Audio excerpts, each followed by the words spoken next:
नमस्कार दोस्तों, आज हम लोग देखने वाले हैं अंतर्राष्ट्रीय सूचकांक।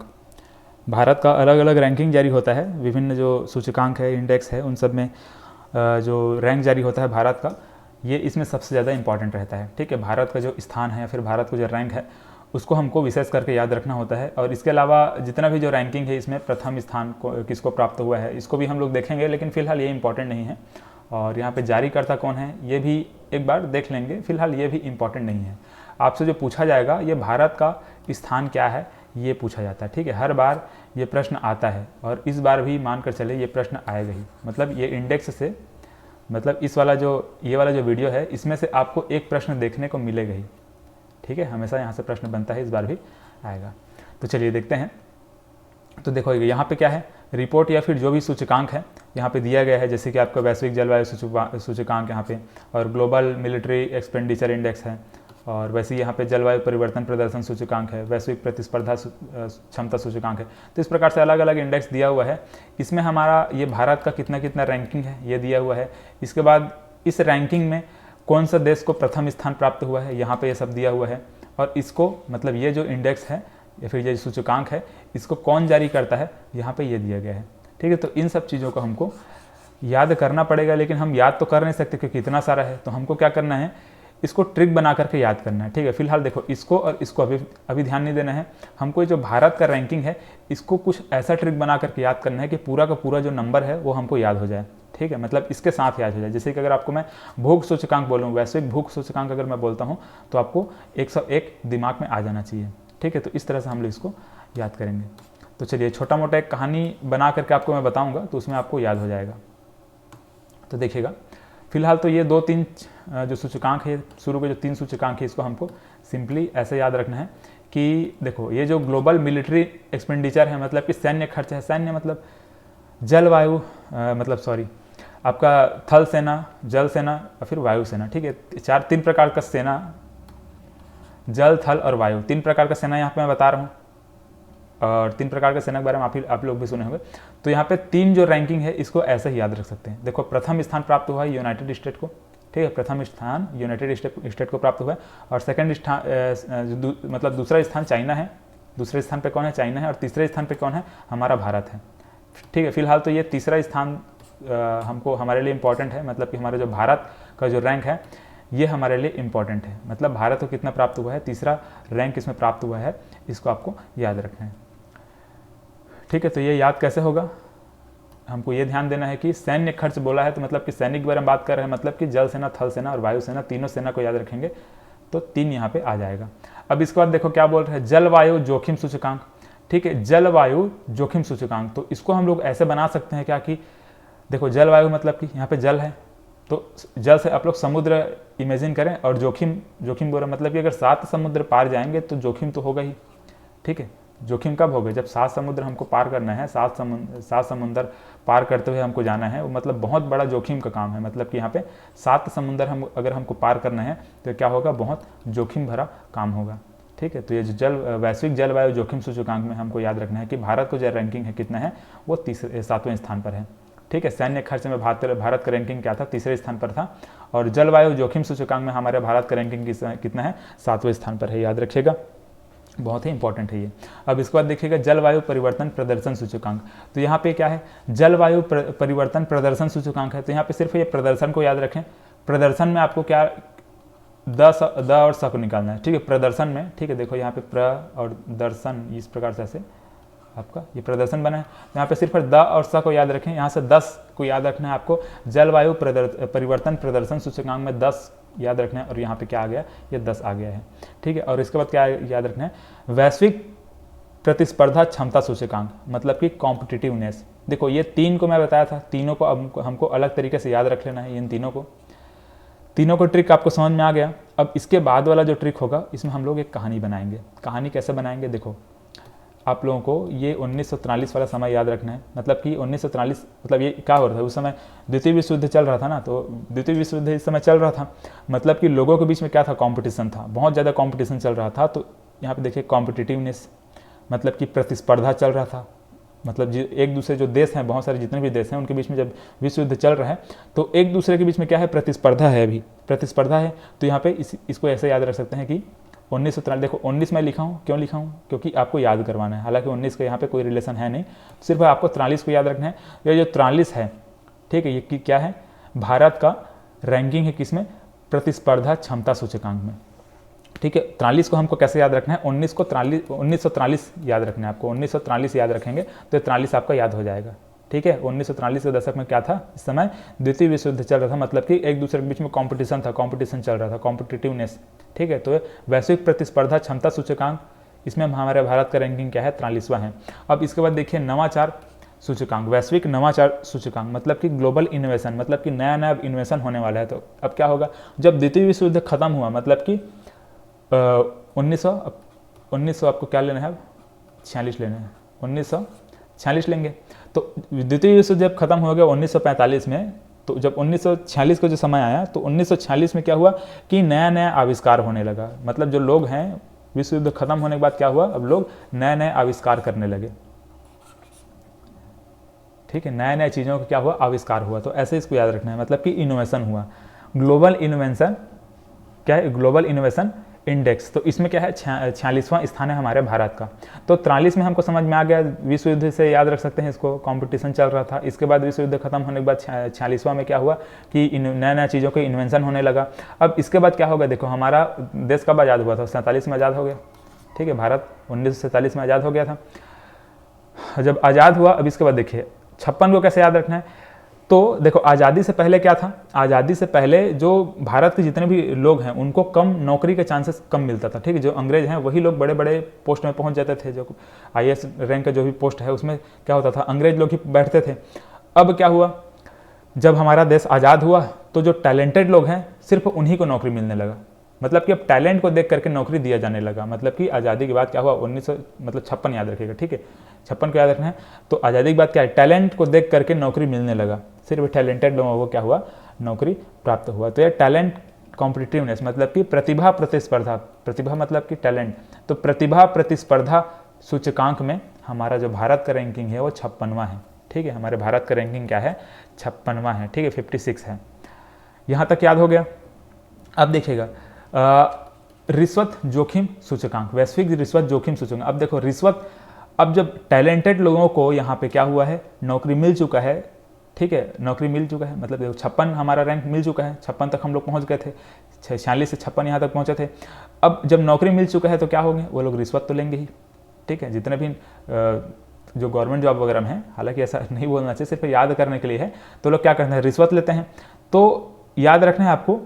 इसके बाद क्या आ गया, रिश्वत आ गया। मतलब कि 1982 के दशक में आपको याद रख लेना है कि हाँ अब रिश्वत बढ़ चुका है। 1982 के दशक में क्या हो चुका है, रिश्वत लोग लेने लगे। अब जब रिश्वत बढ़ेगा तो क्या होगा, भ्रष्टाचार भी बढ़ेगा, करप्शन भी बढ़ेगा। मतलब कि 86 तक, ठीक है, 1986 तक क्या होने लगा, अब भ्रष्टाचार भी बढ़ने लगा।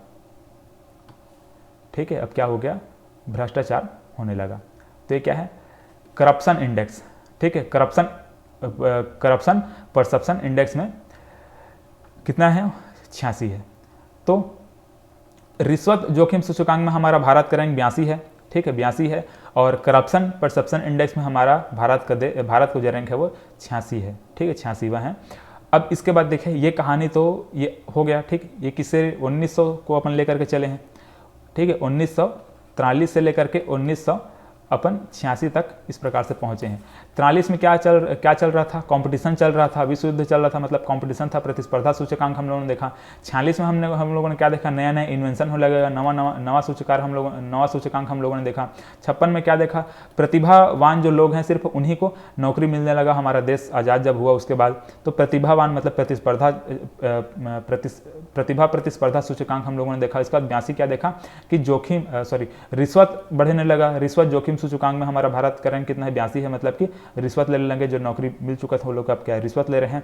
अब इसके बाद करप्शन भी बढ़ चुका है, 86 तक। ठीक है, यहाँ तक समझ में आ गया। अब देखिए इधर का फिर से अब एक दूसरा कहानी आपको बता रहा हूँ, एक सेकेंड।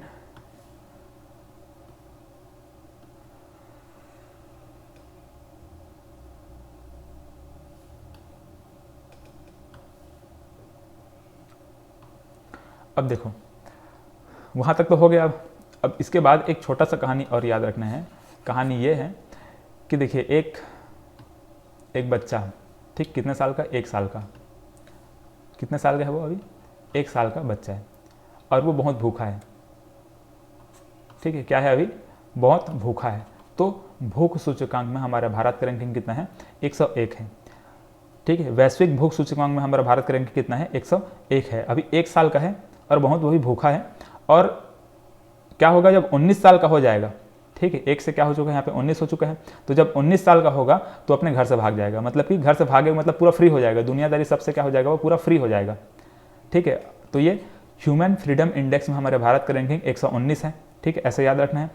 तो वैश्विक भूख सूचकांक में 101, ह्यूमन फ्रीडम इंडेक्स में 119, ठीक है, दोनों याद हो गया। घर से भाग गया, वो आज़ाद हो गया, पूरा आज़ाद हो गया है। अब देखो 1 साल उसको ये लग गया इस चीज़ को समझने में, मतलब उसका जो माइंड था वो क्या हुआ, डेवलप होने में 1 साल लग गया। जब बाहर निकला वो नए नए चीज़ों से मिला, शहर में पहुंच गया तो नए नए लोग मिले, तो 1 साल लग गया उसका माइंड विकास होने में, मतलब कि विकास लक्ष्य सूचकांक, सतत विकास, ठीक है, सस्टेनेबल डेवलपमेंट। तो यहाँ पे सतत विकास लक्ष्य सूचकांक में हमारा भारत का जो रैंकिंग वो कितना है, 120 है, ठीक है। 19 से क्या आ गया, 19 से 20 आ गया, 119 था, अब यहाँ पे 20 आ चुका है, ठीक है। मैं बोला 1 साल लग गया उसको डेवलप होने में, ठीक है, डेवलप होने में यहाँ पे डी है ना, तो विकास होने में, उसका माइंड का विकास होने में, उस लड़के का बुद्धि का विकास होने में क्या लग गया, 1 साल लग गया बाहर की दुनिया देखने में।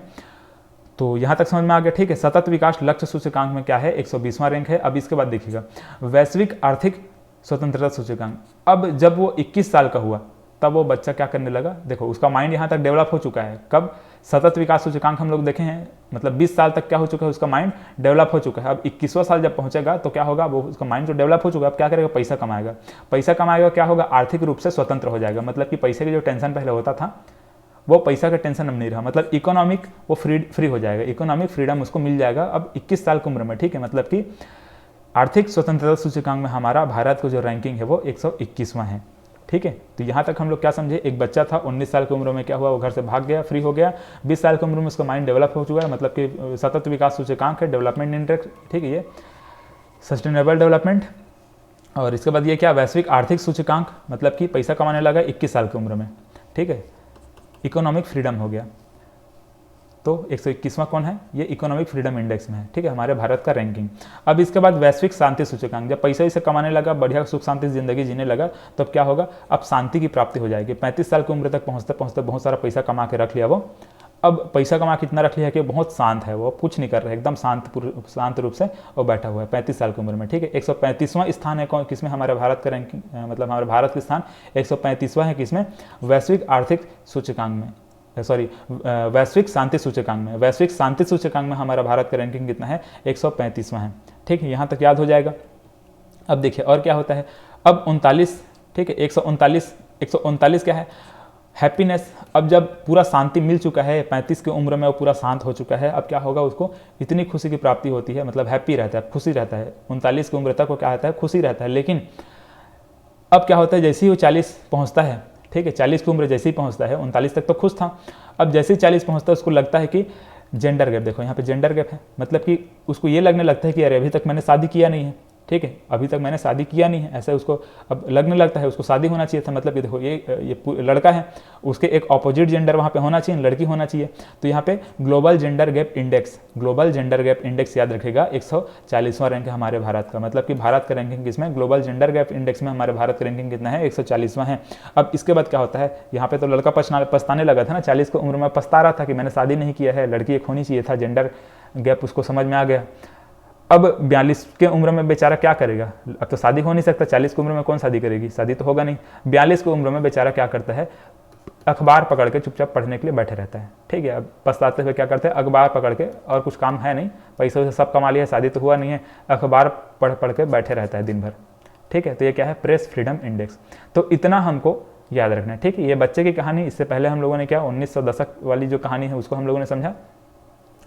अब इसके बाद देखिएगा कुछ और रैंकिंग है, यहाँ पे 4 रैंकिंग और है, इस 4 को हम लोग समझेंगे। लेकिन ये देखो, ये 4 जो डाटा है 2020 का डाटा है। 2020 का डाटा इसलिए मैंने यहाँ पे लिया है क्योंकि अभी तक इसका 2021 वाला डाटा अभी जारी हुआ नहीं है, और मेरे ख्याल से जारी होगा भी नहीं। एग्जाम अगर पास भी आ जाएगा तो यहाँ से पूछे जाने के चांसेस कम है, ठीक है। हो सकता है कि जनवरी तक ही देखो इसका तो जारी नहीं होगा, किसका, ईज ऑफ डूइंग बिजनेस का जारी होने वाला नहीं, क्योंकि इसका कैंसिल हो चुका है। फिलहाल ये मानव पूंजी सूचकांक, मानव विकास सूचकांक और यहाँ पे इन्वायरमेंटल परफॉर्मेंस इंडेक्स, ये 3 रैंकिंग जारी हो सकता है आपका जनवरी महीने में, या फिर जनवरी या फिर फरवरी तक भी जारी हो सकता है 2021 का जो रैंकिंग है वो। तो फिलहाल अभी हमको क्या करना है, 2020 का रैंकिंग हमको याद कर लेना है, क्योंकि हो सकता है कि 2020 वाला रैंकिंग पूछ दे। ठीक है, 1 साल तक CGPSC से कुछ भी करंट अफेयर्स पूछ सकता है, मतलब कि आपका जनवरी का ही पूछ सकता है, पिछले साल की जनवरी, मतलब कि 2020 का जनवरी का रैंकिंग पूछ सकता है। इसलिए हमको क्या ध्यान में रखना है कि ईज ऑफ डूइंग बिजनेस में हमारा जो भारत का रैंकिंग है 2020 का रैंकिंग, ठीक है, हमारे भारत का जो रैंकिंग है वो कितना है, 63वां है 2020 में, 2020 वाला रैंकिंग है, याद रखिएगा। तो हमारे भारत का रैंकिंग कितना है, 63। ठीक है, ईज ऑफ डूइंग बिजनेस में कितना है, 63, ये 2020 वाला रैंकिंग है, याद रखिएगा ना। रुकिएगा यहाँ पे थोड़ा सा,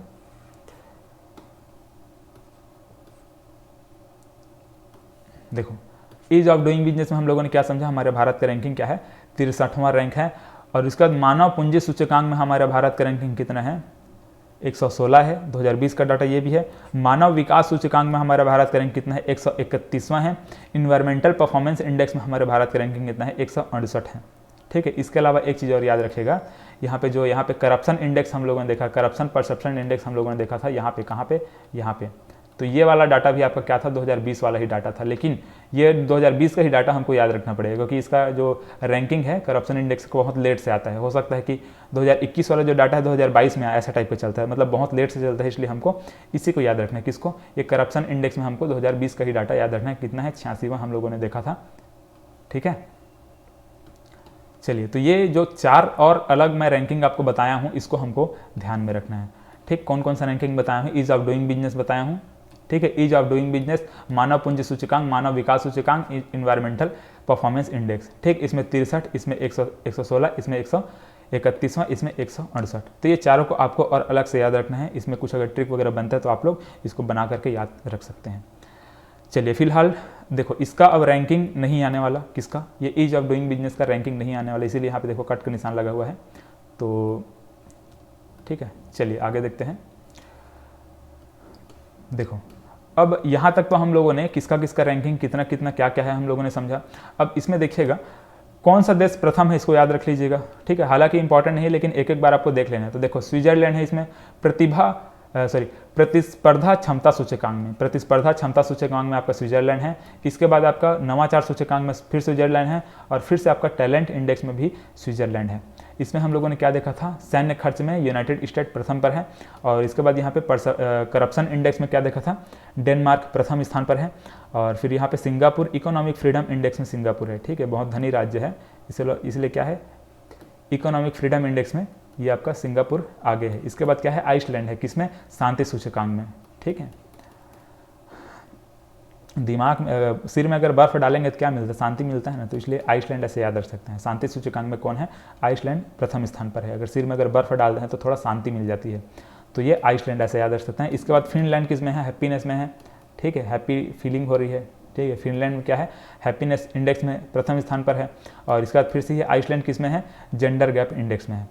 ठीक है, जेंडर गैप इंडेक्स में क्या है, आइसलैंड प्रथम पर है। और इसके बाद ये नॉर्वे वर्ल्ड प्रेस इंडेक्स में, ठीक है, नॉर्वे किस में है, प्रेस फ्रीडम इंडेक्स में ये नॉर्वे प्रथम स्थान पर है। तो इस प्रकार से जो प्रथम स्थान पर है उसको भी एक एक बार देख लेना है। और ये जारीकर्ता कौन कौन है आप लोग इसको देख सकते हैं, लेकिन फिलहाल इंपॉर्टेंट नहीं है, तो कुछ कुछ देख लेना। जैसे कि कुछ है, जैसे कि विश्व आर्थिक मंच है, विश्व बैंक एवं अंतर्राष्ट्रीय वित्तीय मंच, संयुक्त राष्ट्र विकास मंच है, कुछ इंपॉर्टेंट है, बाकी आपको ध्यान में नहीं रखना है ज़्यादा। ठीक है, एक एक बार आपको देख लेना। फिलहाल तो PDF आपको मिल जाएगा, तो इसको आप लोग याद रख सकते हैं। तो ये कहानी आपको याद हुआ किस प्रकार से हम लोगों ने देखा भारत का रैंक, भारत का जो स्थान है कितना कितना था हम लोगों ने समझा। सैन्य खर्च में 3 था। ठीक है, 3 प्रकार का सैनिक मैंने बताया। जोखिम सूचकांक में मतलब 7 समुंदर पार जब हम लोग जाएंगे, जलवायु जोखिम सूचकांक, तो क्या होगा, रैंकिंग हमको 7 मिला है भारत का रैंकिंग। ठीक है, अब 10वां मतलब कि प्रदर्शन में आपका 10 निकाल करके 10 याद रखेंगे। इसके बाद प्रतिभा प्रतिस्पर्धा, मतलब कि 1943 में विश्व युद्ध चल रहा था तो प्रतिस्पर्धा चल रहा था, इसलिए इसका रैंकिंग 43वां। और नवाचार सूचकांक 46वां, नया नया चीज़ों की इन्वेंशन होने लगा विश्व युद्ध के बाद। उसके बाद 56 कब, प्रतिभा प्रतिस्पर्धा। ठीक है, ये क्या था, प्रतिस्पर्धा क्षमता था। ये क्या था, प्रतिभा मतलब टैलेंट कॉम्पिटिटिवनेस। ठीक है, यहाँ पे कॉम्पिटिटिवनेस है, यहाँ पे क्या है, टैलेंट कॉम्पिटिटिवनेस है। तो टैलेंट कॉम्पिटिटिव मतलब कि हमारे देश में जो टैलेंटेड लोग हैं उन्हीं की नौकरी मिलने लगा हमारे देश आज़ाद होने के बाद, ठीक है, 56 वाला जो दशक था उसमें, और इसके मतलब कि 1956 में। और इसके बाद ये क्या था, रिश्वत बढ़ने लगा। जब लोगों को, टैलेंटेड लोगों को नौकरी मिल गया, लेकिन वो लोग क्या कर रहे हैं, अब रिश्वत लेने लग गए हैं, गवर्नमेंट जॉब में पहुंच गए हैं, अच्छे नौकरी मिल चुका है, तो क्या कर रहे हैं, 82 यहाँ पे याद रखना है आपको, ये रिश्वत जोखिम सूचकांक। इसके बाद क्या याद रखना है, करप्शन परसेप्शन इंडेक्स, तो इसमें याद रखना है आपको 86। जब नौकरी मिल चुका है, रिश्वत ले रहे हैं, तो क्या होगा यहाँ पे, करप्शन तो बढ़ेगा ही नहीं। इसके बाद हम लोग एक बच्चे की कहानी यहाँ तक देखें, 1 साल का बच्चा है, 19 साल की उम्र में घर से भाग जाता है, फ्रीडम इंडेक्स हम लोगों ने देखा था। 20 साल की उम्र में उसका डेवलप हो जाता है पूरा, मतलब सतत विकास लक्ष्य हो जाता है, माइंड का विकास हो जाता है। इसके बाद 21 साल की उम्र में स्वतंत्र, मतलब पैसा कमाने लगता है, मतलब कि इकोनॉमिक फ्रीडम हो जाता है। 35 साल की उम्र में क्या होता है, वो शांति की प्राप्ति हुई, मतलब पैसा बहुत सारा कमा लेता है। इस दौरान में 21 लेकर के 35 वर्ष की उम्र, मतलब 35 के बीच में पैसा कमा लेता है, बस शांति मिल जाती है। फिर 39 की उम्र में क्या होता है कि हैप्पीनेस, मतलब कि 39 में क्या होता है, हैप्पीनेस, बहुत खुशी का आनंद रहता है, ठीक है, 39 के उम्र तक के। 40 में क्या होता है कि उसको लगता है कि एक बीवी होनी चाहिए, मतलब कि जेंडर के बारे में पता चलता है, जेंडर गैप के बारे में उसको समझ में आता है, हाँ एक बीवी होनी चाहिए थी 40 की उम्र में, लेकिन कुछ तो कर नहीं सकता बेचारा। क्या करता है, लास्ट में अखबार पकड़ करके बैठ करके पढ़ते रहता है, ठीक है। तो 142वां स्थान किसमें है, प्रेस फ्रीडम इंडेक्स में है, वर्ल्ड प्रेस फ्रीडम इंडेक्स में। तो इस प्रकार से रैंकिंग वाला ये वीडियो था। मेरे ख्याल से आप लोगों को याद हो गया होगा, और याद नहीं हुआ है तो इसको एक बार और देखें, 2 बार देखें, 3 बार देखें, याद हो जाएगा। या फिर अपने तरीके से कुछ अगर ट्रिक बनता है, आप लोग रट सकते हैं तो इसको रट लें, क्योंकि यहाँ से प्रश्न आएगा ही, आप लोग लिख के ले लें, यहाँ से प्रश्न आएगा ही, ठीक है, 100% यहाँ से प्रश्न आएगा। तो चलिए आज के लिए बस इतना ही, मिलते हैं फिर अगले वीडियो में।